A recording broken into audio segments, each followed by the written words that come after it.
안녕하세요, 여러분. 오늘은 결국 헤어지게 될 사람들의 특징이라는 주제로 이야기를 나눠보려고 합니다. 여러분, 이런 경험 있으신가요? 처음엔 너무나 사랑했던 사람과 어느 순간부터 대화가 힘들어지고 작은 오해들이 쌓이다가 결국 서로에게 상처만 남긴 채 헤어지게 되는. 통계에 따르면 데이트를 시작한 커플 중 약 70%가 1년 이내에 헤어진다고 합니다. 더 놀라운 것은 대부분의 이별이 큰 사건이나 배신 때문이 아니라 일상적인 소통 방식의 문제에서 비롯된다는 사실입니다. 제 친구 이야기를 잠깐 들려드릴게요. 3년 연애한 커플이었는데 두 사람 다 서로를 정말 사랑했어요. 하지만 여자친구는 요즘 나한테 관심이 없는 것 같아라는 말을 자주 했고, 남자친구는 그때마다 아니야, 바쁜 것뿐이야 라고 방어적으로 대응했죠. 이런 대화가 반복되면서 여자친구는 점점 더 불안해졌고, 남자친구는 점점 더 지쳐갔습니다. 결국 두 사람은 서로가 원하는 것이 다르다는 이유로 헤어졌어요. 하지만 실제로는 원하는 것이 달랐던 게 아니라 서로의 마음을 표현하고 이해하는 방식이 달랐던 거죠. 오늘 이 영상을 통해 여러분은 관계를 파괴하는 소통 패턴과 이를 개선할 수 있는 실질적인 방법들을 배우게 될 것입니다. 이 내용은 단순히 연인 관계뿐만 아니라 가족, 친구, 직장 동료와의 관계에도 적용할 수 있는 소중한 지혜가 될 거예요. 자, 이제 본격적으로 관계를 파괴하는 소통 패턴들을 하나씩 살펴보겠습니다. 1. 유도 질문과 부정적 프레이밍의 함정. 우리가 관계에서 가장 많이 저지르는 실수 중 하나는 유도 질문입니다. 유도 질문이란 특정 답변을 이끌어내기 위해 의도적으로 질문을 구성하는 방식인데요. 특히 부정적인 유도 질문은 관계에 치명적인 손상을 줄 수 있습니다. 예를 들어볼게요. 나 예뻐? 라고 물어보는 것과 나 오늘 별로지? 라고 물어보는 것은 완전히 다른 반응을 이끌어냅니다. 첫 번째 질문은 긍정적인 답변을 유도하지만 두 번째 질문은 상대방이 부정적인 답변을 할 가능성을 높이죠. 실제 사례를 들어볼게요. 제 상담을 받았던 민지 씨는 남자친구와 데이트할 때마다 오늘 나랑 있는 거 지루해? 라고 물었습니다. 처음에 남자친구는 아니, 전혀 안 지루해 라고 대답했지만 이런 질문이 반복되자 점점 짜증을 내기 시작했고 결국에는 그래, 좀 지루해 라고 대답하게 됐죠. 민지 씨는 이 대답을 듣고 크게 상처받았고 두 사람의 관계는 급속도로 악화됐습니다. 이런 부정적 유도 질문의 심리학적 배경에는 확증 편향이 있습니다. 우리는 자신의 불안이나 의심을 확인받고 싶어하는 경향이 있어요. 너 나 안 사랑하지? 라고 물을 때 실은 너는 나를 사랑해라는 확인을 받고 싶은 마음이 있습니다. 하지만 이런 방식은 역효과를 낳습니다. 대신 이렇게 해보세요. 오늘 우리 데이트 어땠어? 와 같은 열린 질문하기. 나는 오늘 너와 함께 있어서 정말 행복했어처럼 먼저 자신의 긍정적인 감정 표현하기. 상대의 행동에 대해 구체적으로 감사 표현하기. 오늘 영화 보여줘서 고마워. 정말 재미있었어. 2. 책임 전가와 비난의 악순환. 관계가 어려워질 때 우리는 종종 모든 문제의 원인을 상대방에게서 찾으려고 합니다. 너 때문에 내가 이렇게 됐어. 네가 먼저 그랬잖아와 같은 말들이 대표적이죠. 서울에 사는 30대 커플 준호와 미나의 사례를 보겠습니다. 두 사람은 2년간 만났지만 자주 다투었어요. 특히 준호는 미나가 친구들과 늦게까지 놀면 너는 왜 항상 나보다 친구들을 더 중요하게 생각해? 라고 비난했고 미나는 너는 왜 이렇게 집착해? 내가 숨 막혀. 라고 반격했습니다. 이런 대화가 반복되면서 두 사람 사이에는 깊은 골이 생겼고 결국 관계는 끝났습니다. 이런 비난과 책임 전가의 패턴은 상호 방어적 의사소통이라고 불립니다.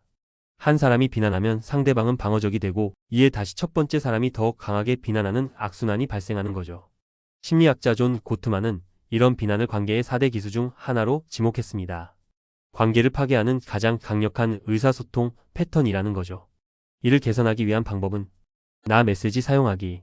내가 항상 늦게 온다가 아니라 내가 늦게 오면 내가 걱정돼. 구체적인 상황에 초점 맞추기. 성격이나 전체적인 행동 패턴을 비난하지 않고 특정 상황에 대해 이야기하기. 감정과 필요를 솔직하게 표현하기. 나는 우리가 더 많은 시간을 함께 보냈으면 좋겠어. 3. 관계의 자연스러운 변화를 이해하지 못함.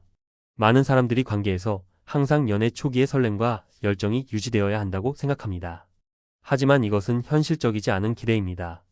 심리학자들은 장기적인 관계가 여러 단계를 거친다고 설명합니다. 초기의 열정적인 단계, 권력투쟁 단계, 안정과 협력의 단계, 그리고 상호 헌신의 단계로요. 각 단계는 다른 종류의 행복과 도전을 가져옵니다. 연구에 따르면 대부분의 커플은 6개월에서 2년 사이에 초기의 열정이 다소 감소하는 것을 경험합니다. 이것은 관계가 잘못되고 있다는 신호가 아니라 더 깊고 안정적인 단계로 발전하고 있다는 신호일 수 있습니다. 예를 들어 대학에서 만나 5년간 연애한 수진과 태호의 이야기를 들어볼게요. 3년 차에 접어들었을 때 수진은 태호가 자신에게 예전처럼 설레지 않는다고 느꼈습니다. 매일 사랑해라는 말을 듣지 못하자 불안해졌고 너 나 안 사랑하지? 라고 물었죠. 태호는 처음엔 당황했지만 솔직하게 처음처럼 매일 두근거리진 않지만 더 깊고 안정적인 사랑을 느껴라고 대답했습니다. 수진은 이 말을 이해하지 못했고 결국 관계는 끝났습니다. 하지만 이후 다른 관계에서도 같은 패턴이 반복되자 수진은 관계의 자연스러운 변화에 대해 배우기 시작했습니다. 관계의 변화를 건강하게 받아들이는 방법, 관계의 다양한 단계에 대해 파트너와 대화하기, 초기의 열정이 줄어드는 것은 정상적인 과정임을 이해하기, 새로운 형태의 친밀감과 연결을 발견하고 즐기기, 함께 새로운 경험을 하며 관계의 신선함 더하기. 4. 상호 존중의 부재. 건강한 관계의 기초는 상호 존중입니다. 하지만 많은 커플들이 시간이 지나면서 이 기본적인 원칙을 잊어버립니다. 존중의 부재는 여러 형태로 나타납니다. 상대방을 변화시키려는 지속적인 시도. 내가 나를 사랑한다면 이 정도는 해줘야 하는 거 아니야? 라는 식의 정서적 조작. 상대방의 의견, 취향, 결정을 무시하거나 비웃는 행동. 상대방의 개인 공간과 시간을 존중하지 않음.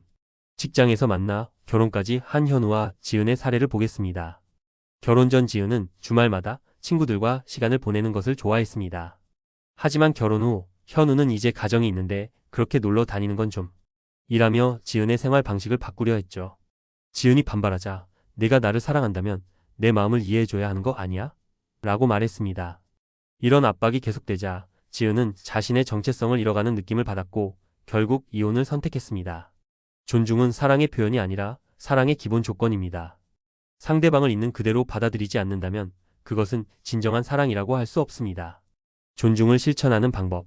상대방의 의견과 감정을 진지하게 경청하기. 아니야, 그건 말도 안 돼와 같은 즉각적인 부정 피하기. 상대방의 개인 공간과 시간 존중하기. 차이점을 문제가 아닌 다양성으로 인식하기. 상대방을 바꾸려 하기보다 서로의 차이점을 수용하는 방법 찾기. 오늘 우리는 관계를 파괴하는 4가지 주요 소통 패턴에 대해 살펴보았습니다. 부정적 유도, 질문은 불안을 확인받으려는 시도지만 실제로는 관계에 부정적인 에너지를 주입합니다. 대신 열린 질문과 긍정적인 표현을 사용해보세요. 책임 전가와 비난은 상호 방어적인 의사소통 패턴을 만들어냅니다. 나 메시지와 구체적인 상황에 초점을 맞추는 대화가 해결책이 될 수 있습니다. 관계는 자연스럽게 변화합니다. 초기의 열정이 줄어드는 것은 관계의 실패가 아니라 더 깊은 단계로 발전하고 있다는 신호일 수 있습니다. 상호 존중은 건강한 관계의 기초입니다. 상대방을 있는 그대로 받아들이고 변화를 강요하지 않는 것이 중요합니다. 사랑은 감정이기도 하지만 동시에 선택이고 기술이기도 합니다. 우리는 더 나은 의사소통 방식을 배우고 실천함으로써 더 건강하고 행복한 관계를 만들어갈 수 있습니다. 마지막으로 완벽한 관계란 없다는 것을 기억하세요. 모든 관계에는 갈등과 어려움이 있습니다. 중요한 것은 그 어려움을 함께 극복해 나가는 과정에서 서로에 대한 이해와 사랑을 더 깊게 만들어가는 것입니다. 여러분의 관계가 오늘 배운 내용을 통해 더욱 풍요롭고 행복해지기를 진심으로 바랍니다. 감사합니다.